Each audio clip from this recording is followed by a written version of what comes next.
X-rays and gamma rays used for imaging broken legs and tumours are of a sufficiently low energy that they don't damage the tissues that they pass through. With radiotherapy, it's quite different.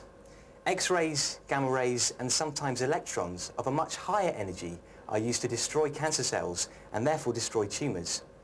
Alison Vinell is a medical physicist who plans radiotherapy treatment for patients with cancer. Alison, how would you go about planning a treatment? Well, here on the screen we can see an outline of a patient who's got cancer of the prostate, and this would have been taken from the CT scanner. And so is the plane about here? That's correct, yes. And here we can see the tumour volume, which has been drawn by the doctor around the prostate, and also an outline of the rectum, which is very close to the prostate. And the rectum is particularly sensitive to radiation, so we need to make sure in our planning that we keep the dose to that area as small as possible while still getting the dose to the tumour. So how do you make sure that the dose of the tumour is maximum and that everything around it gets a minimal dose?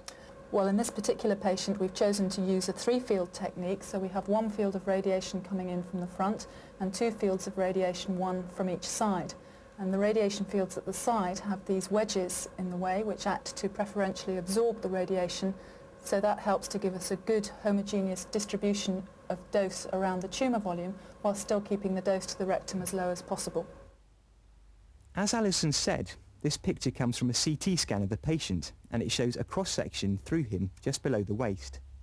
His back is facing downwards, and the bright white areas you can see are the bone of his pelvis and spine. And as we shall see later, the wedges aren't really inside his body as the picture suggests. This is just a convenient way of showing them on the computer. OK, so what other kind of tumours do you treat?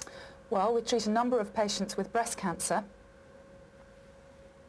And here we have the shape of the outline of the patient taken through the breast somewhere about this sort of level. This patient presented with a lump which was removed surgically, and then we're using radiotherapy to treat the whole of the breast area after the surgery. So why are you using radiotherapy when the tumour's been removed? Well, there may be some cancerous cells that may have been left behind, or there may be some that have spread to other areas of the breast, so we want to treat the whole area to make sure that the cancer is completely eradicated. And how are you using radiotherapy in this case? Well, here we have two fields of radiation, one coming in from here and one from the other side.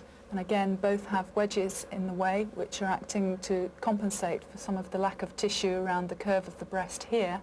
And again, we can see the orange line, the 95% isodose line, which is showing us that 95% of the dose is concentrated in the breast area and as little as possible further back here, which is where the lung would be.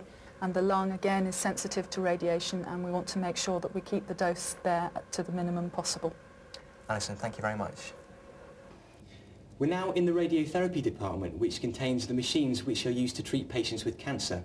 Now, this is one of the older machines, but it's still useful for certain kinds of treatment. So let's go and have a look at it. Now, this particular machine is often used to treat breast tumours of the kind that we saw earlier, and it contains a piece of radioactive cobalt, that's cobalt-60, which fits into this head up here, and it's surrounded by heavy lead shielding. Now, when the machine is turned on, a shutter moves to expose the source, and the size of the field is controlled by a pair of diaphragms up here. Now, sometimes, as we saw in the planning stage, a wedge is needed, and this fits up here, and it controls the shape of the beam. Now, the patient lies up here on the couch, and everything is adjusted to ensure that the gamma rays are directed towards the tumour area. Now, this light that you can see here actually mimics where the gamma rays will fall when the shutter is open.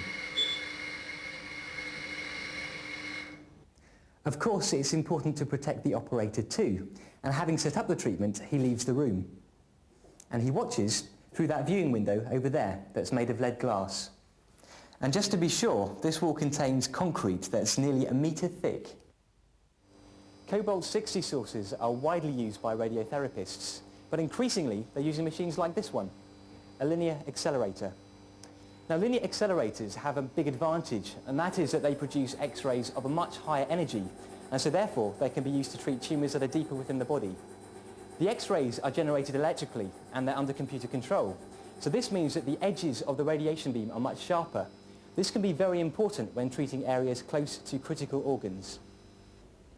The machines we've seen might look pretty frightening, but it's technology like this that's giving fresh hope to thousands of cancer sufferers whose tumours we're learning to destroy far more efficiently and effectively.